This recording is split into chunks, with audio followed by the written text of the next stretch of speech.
We're not talking about a meal here. Whereas if you probably look observationally at most things, like people that eat a lot of calories at night are probably eating crap. No doubt. Now, there's another area I want to talk about though. And this is your audience who are athletic or very physically active. From all the data I've been describing in this space, the best outcomes, and there's some data with like professional soccer players, for example, if you exercise in the evening and pair that with pre-sleep feeding, those outcomes are generally positive. Okay. Now, just to play devil's advocate, I actually have a study that flies in the face of that out of my own lab. But in general, that's what we're seeing.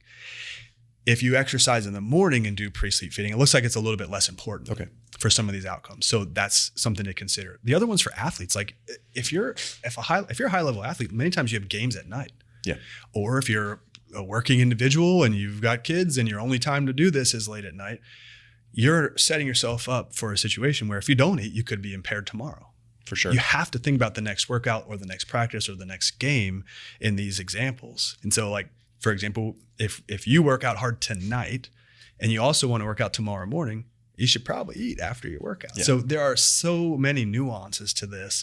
And so the blanket statement of don't eat before bed, then I always comment on these things. I'm like, well, what time of day are you exercising? What's your total food intake? Yeah, for sure. Do you have low energy availability and you need to have more food at this period of time? Do you practice again tomorrow morning? What is the time frame for all this? So I feel like the nuance gets lost, which is common.